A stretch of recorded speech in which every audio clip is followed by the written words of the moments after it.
Today we're going to talk about ABO and Rh blood grouping. In other words, we're going to talk about blood typing. And so with that, we have these 5 outcomes to get through for this video. Now, to understand blood typing, we need to understand antigens and antibodies. And we likely haven't really addressed that here in class yet, as we haven't talked about the immune system. Okay, but antigens and antibodies are very important in the immune system, and they're important when it comes to blood typing. So an antigen is just some sort of surface protein attached to a cell. Now, there are hundreds of different types of antigens. Now, and not all antigens have anything to do with blood type. When it comes to blood typing, there are actually 2 primary antigens that determine your ABO blood type. And so what we mean by that is A, B, AB, or O. Okay, there's a different antigen that's involved with determining whether or not you have positive or negative blood, but we'll get into that in a moment. Then we've got antibodies. Antibodies are also proteins, but they're found in the plasma. And what they're looking for are specific antigens. Now, the antibodies are really helpful when it comes to the immune response because they're looking for antigens for like foreign substances. Okay, but when it comes to blood typing, we don't want antigens and antibodies to find each other. Okay, and we'll get into that in a second as well. So like I said just a moment ago, there are 4 primary blood types, A, B, AB, and O. And this table here kind of gives you an idea of how blood type is determined. Okay, the letter or letters that correspond to your blood type are determined by the specific antigens that are on your red blood cell.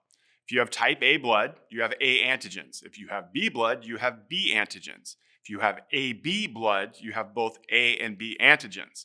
Whereas if you have type O blood, you don't have either of the A or B antigens. Okay.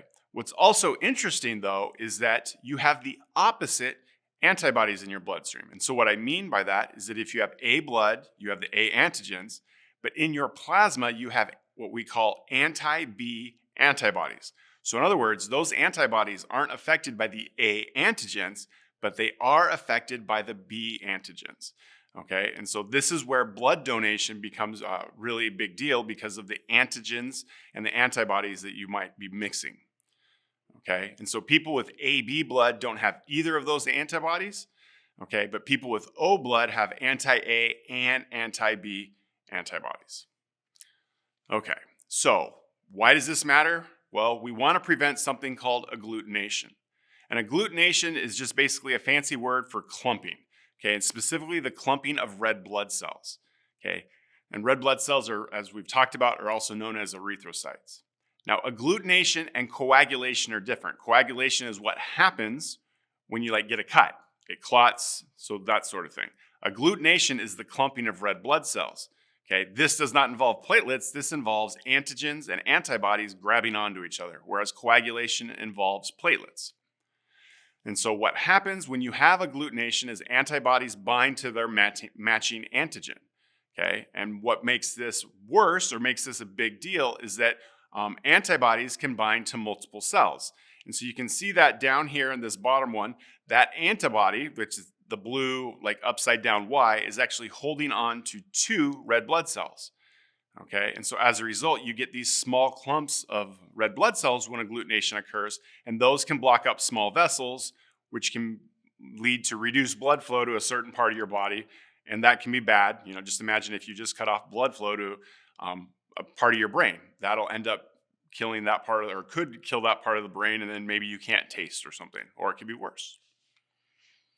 This leads us to Rh factor. So the Rh factor is what determines whether or not you have positive or negative blood. Okay, but it's slightly different from how ABO antigens work. Okay, if you Rh positive, meaning you've got positive blood type, that means you will have what's referred to as the D antigen. Okay, but you won't have any anti-D antibodies. This is the exact same as the ABO classification. However, if you're Rh negative, that's where things get different. Okay, if you're Rh negative, you won't have the D antigen. That's the same as before, but this is where the difference lies. You don't have those anti-D antibodies, at least not initially. If you've got negative blood, you won't start producing these anti-D antibodies unless you've been exposed to the D antigen, or in other words, unless you've been exposed to positive blood. Okay, now the first time someone with negative blood is exposed to positive blood, it's not going to do anything because there aren't any antibodies to cause agglutination. But then your body starts to produce those antibodies. And so then the second time you're exposed to positive blood, that's where you can have agglutination occur. Now, Rh factor is also a big deal when it comes to pregnancy. Okay, and this will be only an issue if mom has negative blood and the baby is positive blood. Okay, and so it's usually not an issue during the first pregnancy because most people that have negative blood haven't been exposed to positive blood. Okay, and so as a result, mom likely won't have those Rh antibodies floating around. The blood, but when the baby's born, because things get a little messy, blood between mom and baby might mix during delivery, which could cause the mom to start making those antibodies. All right, so then what happens during the second pregnancy? Again, only an issue if mom is negative and baby is positive. So the Rh antibodies from mom can cross the placenta and get into the baby's bloodstream. And so then what happens? They attack the baby's red blood cells, and ultimately they're destroyed. And so the baby struggles to produce enough red blood cells. They become what's called anemic. Okay, they're going to have low blood oxygen. So this leads us to blood donation. Okay, so when we donate blood, when you receive a blood transfusion, you're usually only receiving the red blood cells. Now, if you watch like Grey's Anatomy, like I do, every once in a while, you'll hear about a whole blood transfusion. In that case, you're getting both blood cells and plasma. But normally, all that you're getting are red blood cells.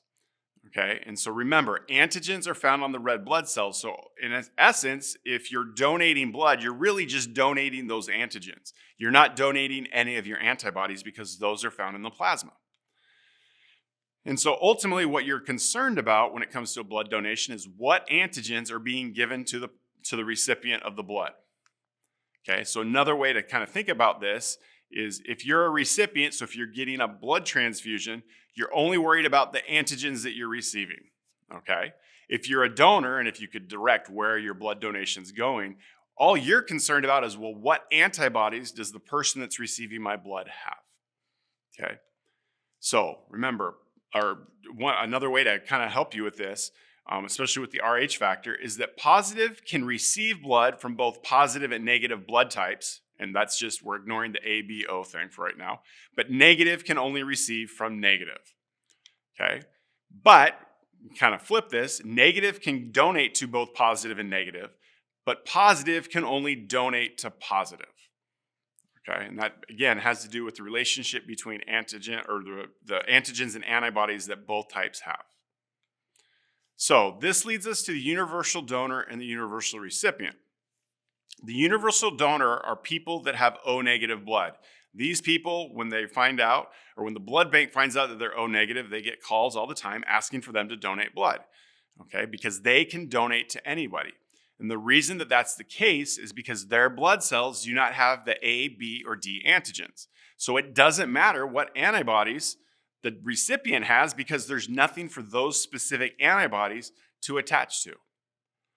Then you've got the universal recipient. And that's somebody that has AB positive blood, okay? And the reason why they're the universal recipient is they don't have any of the antibodies, okay? And so as a result, it doesn't matter the antigens that are on the blood that they're receiving because they don't have any antibodies to attach to. Now, when it comes to these other blood types, you're expected to be able to determine if this, for example, can O positive donate to B negative. Okay, you should be able to figure that out. And if you go back in this video a little while ago, there was a table. That first table actually shows you who can donate to whom and what they can receive from. And so at the end of this video, can you identify what determines blood type? Can you explain how the Rh factor works? Can you identify the universal donor and universal recipient? And can you explain why these blood types are the universal donor and the universal recipient?